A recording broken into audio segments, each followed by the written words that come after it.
Sejarah mencatat balapan mobil pertama di dunia digelar pada tahun 1895 atau abad 19 di Prancis. Tujuannya simpel, untuk mengetahui mobil dari pabrikan manakah yang tercepat, terkuat, serta terbaik.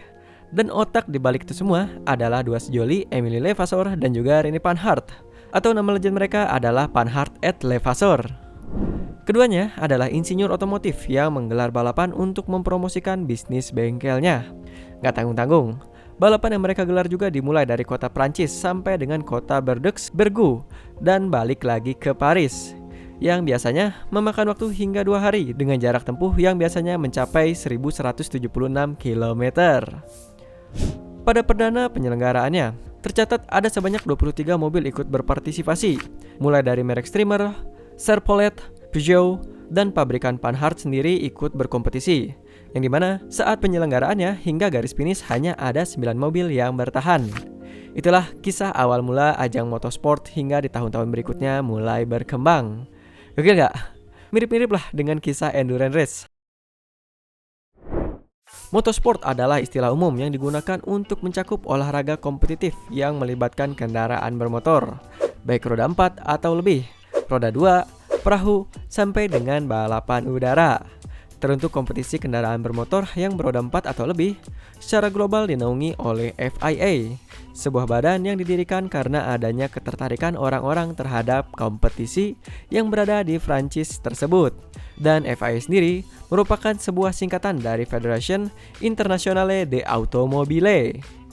Nah, pada tahun 1950, lembaga ini atau yang kita kenal dengan FIA tadi berhasil menciptakan turnamen level dunia pertama yang kita kenal dengan sebutan F1. FIA, sebuah kompetisi yang terlahir pada 13 Mei 1950 yang dinobatkan sebagai kiblat dari balapan mobil-mobil dunia. Alasannya, dikarenakan terdapat banyak sekali evolusi dan juga inovasi dari F1 yang akhirnya diterapkan pada mobil sport seperti road legal hingga saat ini, yang dimana hampir semua inovasi yang bisa kita rasakan saat ini merupakan pengembangan dari teknologi F1. Kita bisa ambil sebuah sampel sasis monocoque yang digunakan pada mobil F1 Lotus 25 pada tahun 1963. Lalu pengembangan ilmu aerodinamika yang sebelumnya semua bentuk mobil F1 itu identik dengan bentuk terong yang dibuat menjadi lebih landai. Dan tidak lupa Ferrari juga ikut mempelopori pemakaian sayap pada tahun 1968. Hingga perang mesin yang dimulai oleh Ferdinand Porsche dengan menciptakan mesin 4400 cc bertenaga 295 horsepower, lalu ditanggapi juga oleh Mercedes dengan membuat mesin 4700 cc berkemampuan 470 horsepower, hingga penerapan mesin turbo yang digunakan pada mobil Formula One. Namun, karena alasan pengembangan dan inovasi yang semakin liar, regulasi pun turut berubah seiring berjalannya kompetisi. Seperti lebar mobil, tidak boleh lebih dari 2 meter, tingginya tidak boleh lebih dari 1 meter, dan pengguna roda yang wajib hanya 4 buah saja. Hah, gimana maksudnya? Buat yang bingung, dulu sempat ada juga mobil F1 yang rodanya sampai 6 loh, yakni inovasi dari Elf Team Tyrrell P34 pada tahun 1977. Semua regulasi tersebut diciptakan bukan lain agar kompetisi lebih adil dan kompetitif. Dan masih banyak yang lainnya lagi seperti standar keselamatan dan aturan balapan lainnya hingga saat ini yang udah pernah kita bahas juga. So, untuk teman-teman yang tertarik langsung aja tonton sejarah Formula One atau mungkin linknya kita taruh di kolom deskripsi di bawah. Not once but twice. Ooh, Carlos Sainz going off onto the grass there. I thought he recovered it, but he hadn't recovered it sufficiently. Verstappen sees the error by Carlos Sainz and swoops into the... WRC 1973. Tanpa lintasan, tanpa batasan, tanpa pit stop. Tanpa batasan bentuk mobil juga membuat produsen mobil berlomba-lomba membuat mobil gila dengan teknologi yang sangat luar biasa. Hingga WRC juga sering disebut sebagai kompetisi sakit jiwa. Bukan hanya teknologinya ya, kegilaan ini juga menular hingga para penontonnya. Ajang kompetisi rally dimulai saat FIA mendirikan WRC pada tahun 1973 dengan melahirkan grup A yang isinya mobil-mobil produksi yang sudah dimodifikasi. Lalu ada juga grup B yang berisi mobil sport dan grup N yang berisi mobil produksi standar. Nah, grup B inilah yang menjadi kelas paling liar karena berisi mobil-mobil seperti Audi Quattro, Lancia O37, Ford RS200, Peugeot 205, dan lain-lain sebagai mobil-mobil legendnya. Syarat untuk bisa ikut berlaga di grup B ini, mobil-mobil tersebut harus mengikuti homologasi atau bahasa gampangnya harus diproduksi paling sedikit 200 unit saja dan berhasil terjual semua ke pasaran, yang menandakan kalau mobil tersebut memiliki bentuk yang masih manusiawi dan eksotis. Kalau menurut kita sih, alasan homologasi ini juga sangat berperan penting untuk membatasi ide-ide gila engineer di zamannya, yang biasanya itu agak keluar batasan alias bener-bener out of the box.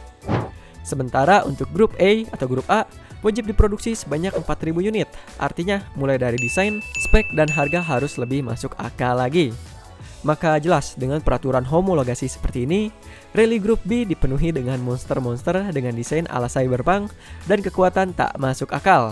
Bahkan bisa melebihi mobil F1 di zamannya. Biasanya ada di kisaran dari 500 horsepower sampai dengan 600 horsepower.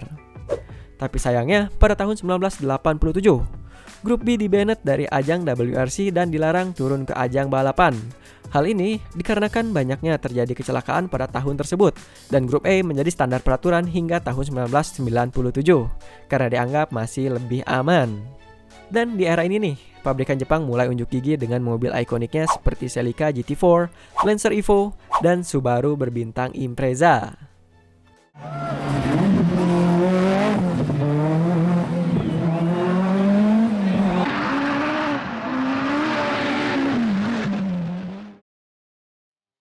NASCAR 1974. National Association for Stock Car Auto Racing atau Asosiasi Balap Mobil Stok yang sebenarnya nggak terlalu standar banget.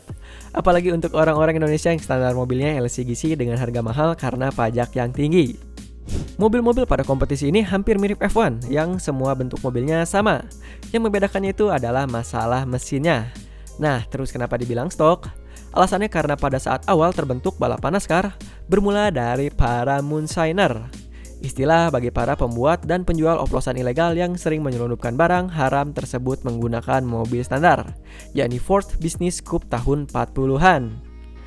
Memang saat itu mobil ini dianggap jauh dari kesan sporty, tapi inilah strategi para moonshiner agar tidak menarik perhatian para polisi dan lama-kelamaan memodifikasi mobilnya agar lebih kencang.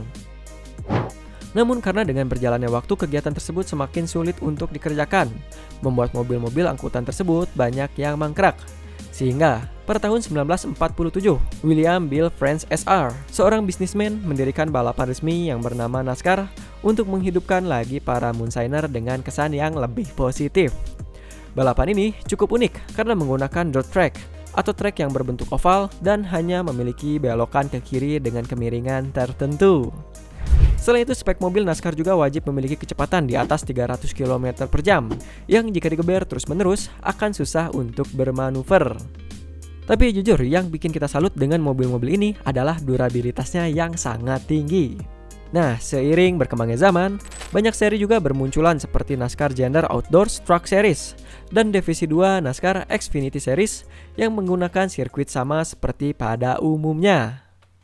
I do believe he's out. So now, very difficult. He's going to end up winning the stage. He crosses the stripe and wins the stage, but does he have enough fuel to maintain pace?